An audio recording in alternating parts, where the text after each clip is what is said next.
On l'a dit tout à l'heure, le titan Prométhée, au péril de sa vie, a légué le feu aux êtres humains, c'est-à-dire la vision dans les ténèbres.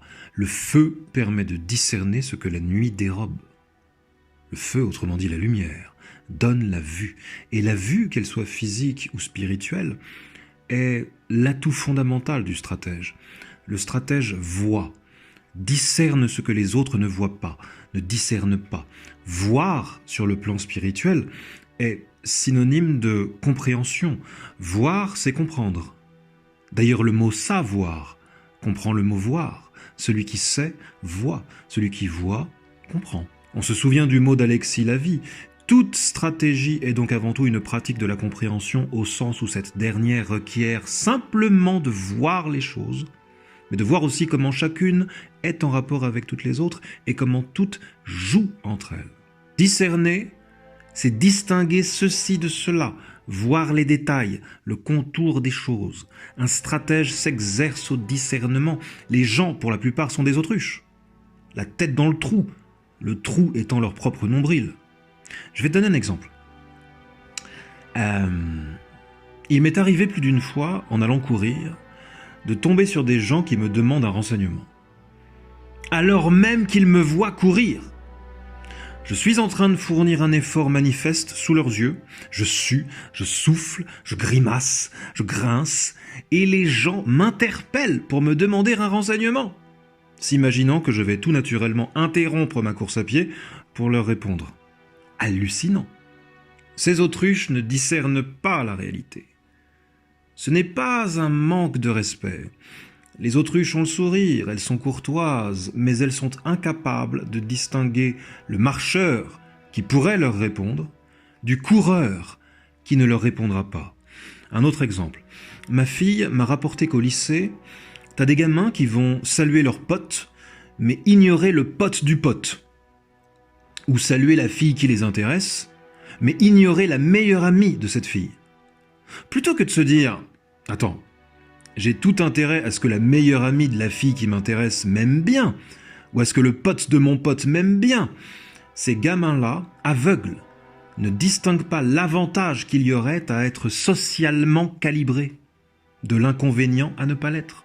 T'as pas besoin d'être un stratège pour faire preuve de discernement. Cette faculté est à la portée de n'importe quel homo sapiens sapiens qui se donne la peine d'ouvrir les yeux.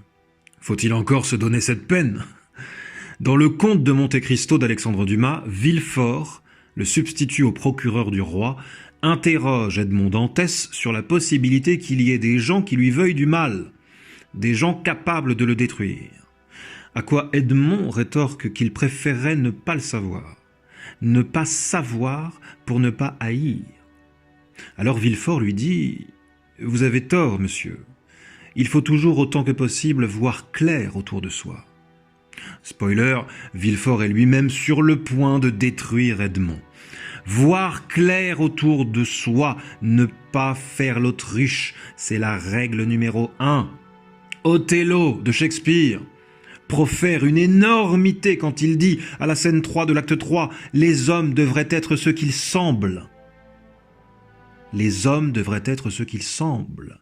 En gros, l'habit devrait faire le moine. Là, on a non seulement affaire à une grossière tentative de déni de la réalité, mais en prime, Othello brocarde la plus inepte des utopies. Le dessus correspond au dessous.